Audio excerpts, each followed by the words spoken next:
बहुत समय पहले की बात है। एक घना जंगल था जहां कोई इंसान नहीं रहता था। उस जंगल में जानवरों का ही राज था। शेर, हाथी, बंदर और कई तरह के पक्षी। एक दिन एक छोटे बच्चे को कुछ शिकारी जंगल में छोड़ गए। वह बच्चा रोता रहा, पर किसी ने नहीं सुना। तभी एक भालू वहां आया और उसने उस बच्चे को उठाया।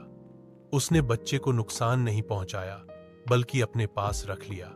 भालू और बाकी जानवरों ने मिलकर उस बच्चे की परवरिश की। बच्चे का नाम उन्होंने अरण्य रखा, जिसका मतलब होता है जंगल से जुड़ा हुआ।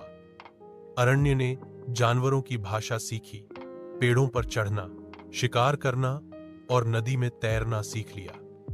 वह पूरी तरह से जंगल का हिस्सा बन गया। सालों बाद एक दिन अरण्य की मुलाकात कुछ इंसानों से हुई जो जंगल में रास्ता भटक गए थे। वे उसे देखकर चौंक गए।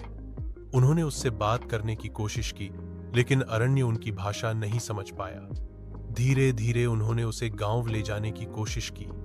पहले तो अरण्य डर गया, लेकिन फिर उसने महसूस किया कि उसे इंसानी दुनिया को भी जानना चाहिए।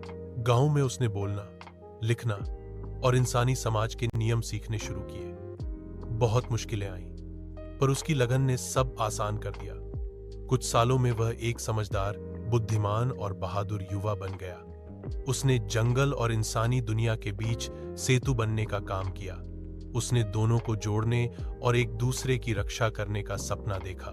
आज अरण्य एक प्रेरणा है जो हमें बताता है कि चाहे हालात कैसे भी हों, इंसान अगर चाहे तो कहीं से भी उठकर कुछ भी बन सकता है।